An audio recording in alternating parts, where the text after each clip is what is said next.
Inilah Injil suci menurut Yohanes. Pada waktu itu, Natanael datang kepada Yesus atas ajakan Filipus. Tatkala melihat Natanael datang, Yesus berkata tentang dia, "Lihat, inilah seorang Israel sejati. Tidak ada kepalsuan di dalamnya." Kata Natanael kepada Yesus, "Bagaimana engkau mengenal aku?" Jawab Yesus kepadanya, "Sebelum Filipus memanggil engkau, aku telah melihat engkau di bawah pohon ara." Kata Natanael kepadanya, "Rabi, engkau anak Allah, engkau raja orang Israel." Yesus menjawab katanya, "Karena aku berkata kepadamu, aku telah melihat engkau di bawah pohon ara, maka engkau percaya. Hal-hal yang lebih besar daripada itu akan kau lihat." Lalu kata Yesus kepadanya, "Aku berkata kepadamu, sesungguhnya engkau akan melihat langit terbuka dan malaikat-malaikat Allah turun naik kepada Anak Manusia." Demikianlah sabda Tuhan. Saudara-saudari yang terkasih, hari ini gereja merayakan pesta Santo Mikael, Gabriel, dan Rafael, malaikat agung, para pelayan Allah gagah perkasa yang memainkan peranan penting dalam rencana penyelamatannya. Nama Mikael artinya siapa yang dapat menyamai Tuhan. 3 kitab dalam kitab suci bercerita tentang Santo Mikael, yaitu Daniel, Wahyu, dan surat Yudas. Dalam kitab Wahyu bab 12 ayat 7-9, kita membaca tentang suatu pertempuran besar yang terjadi di surga. Mikael dan malaikat-malaikatnya berperang melawan setan.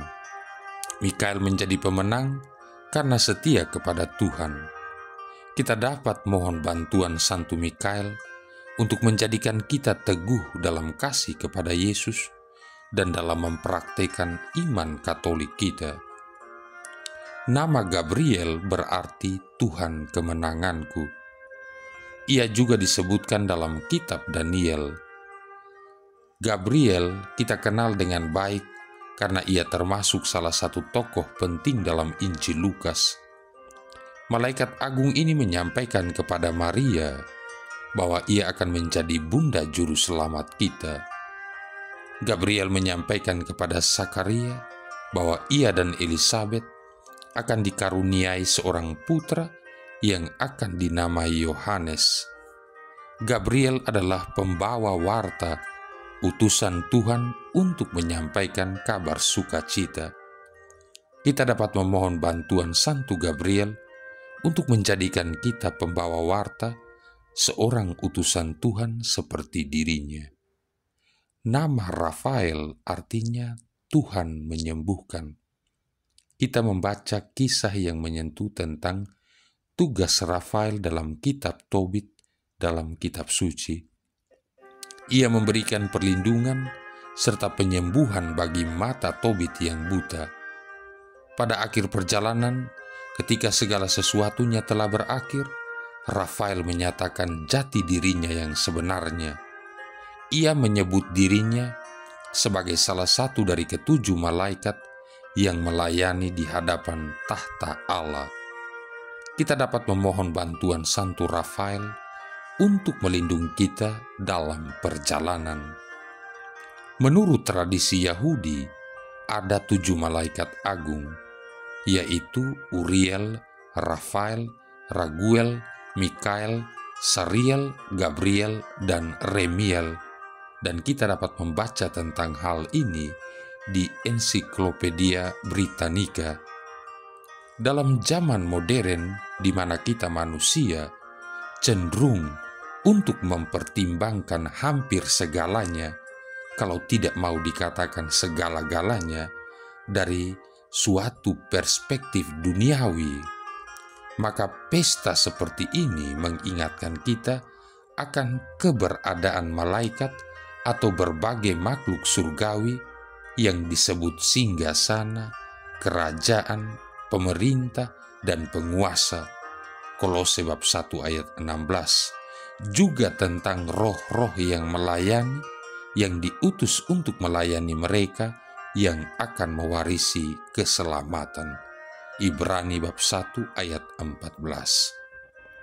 Saudara-saudari yang terkasih, sampai berapa seringkah kita berpikir tentang para malaikat yang dikatakan oleh sejumlah orang kudus mempunyai tingkatan-tingkatan itu?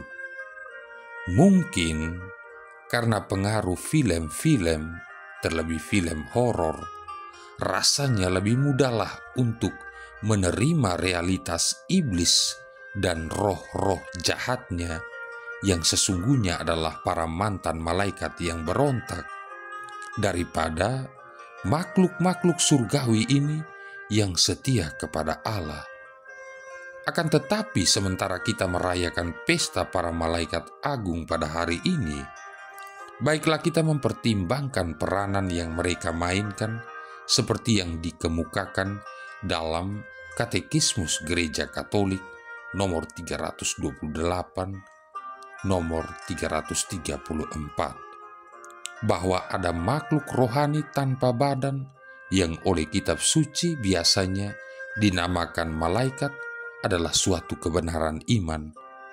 Sampai Kristus datang kembali, pertolongan para malaikat yang penuh rahasia dan kuasa itu sangat berguna bagi seluruh kehidupan gereja. Malaikat adalah pelayan dan pesuruh Allah yang selalu memandang wajah Bapa di surga. Matius bab 18 ayat 10. Sehingga sang pemazmur menulis, "Pujilah Tuhan, hai malaikat-malaikatnya, hai pahlawan-pahlawan perkasa yang melaksanakan firman-Nya dengan mendengarkan suara firman-Nya." Mazmur 103 ayat 20, Katekismus Gereja Katolik nomor 329. Sebagai makhluk rohani murni, mereka mempunyai akal budi dan kehendak mereka adalah wujud pribadi dan tidak dapat mati. Mereka melampaui segala makhluk yang kelihatan dalam kesempurnaan. Katekismus Gereja Katolik nomor 330. Karena para malaikat dipanggil untuk membantu memajukan kerajaan Allah, maka tidak salah kalau kita berkesimpulan bahwa mereka mempunyai peranan juga dalam kehidupan umat Allah, yakni Anda dan saya. Saudara-saudari yang terkasih, pada kenyataannya, apakah kita menyadarinya atau tidak, kehidupan kita dikelilingi oleh para malaikat. Entah itu melalui bisikan nurani kita, atau saat-saat berkat yang tidak kita sangka-sangka dan harap-harap, atau perlindungan. Sejak masa anak-anak sampai pada kematiannya, malaikat-malaikat mengelilingi kehidupan manusia dengan perlindungan dan doa permohonan. Katekismus Gereja Katolik nomor 336. Apabila kita mempertimbangkan bagaimana para malaikat memandang wajah Allah, Matius bab 18 ayat 10, maka kita akan melihat doa kita dari terang yang berbeda. Bayangkanlah, setiap kali Anda berdoa dan sujud menyembah Allah, para malaikat ada di sana berdoa bersama Anda. Sebagaimana para gembala melihat sejumlah besar bala tentara surga yang memuji Allah berkaitan dengan kelahiran Yesus Kristus. Lukas bab 2 ayat 8-14. Kita pun bergabung menyanyikan lagu penyembahan bersama mereka setiap kali kita merayakan Ekaristi Kudus. Katekismus Gereja Katolik nomor 335. Banyak sekali malaikat menggabungkan diri dengan suara kita dalam paduan suara surgawi setiap kali kita dalam misa kita bernyanyi, "Kudus, kudus, Kuduslah Tuhan, Allah segala kuasa, surga dan bumi penuh kemuliaan-Mu. Terpujilah Engkau di surga, terberkatilah yang datang atas nama Tuhan, terpujilah Engkau di surga. Yesaya bab 6 ayat 3, Wahyu bab 4 ayat 6. Para malaikat dapat menjadi mata rantai yang menghubungkan kita dengan surga. Maka pandanglah ke atas. Doa-doa Anda mempunyai nilai yang besar. Anda dapat menggabungkan diri dengan sejumlah besar malaikat yang sujud menyembah Allah, apakah dalam misa kudus atau pada saat Anda berdoa secara pribadi, dan doa Anda itu dapat membawa hujan berkat dari Allah ke atas bumi. Marilah berdoa.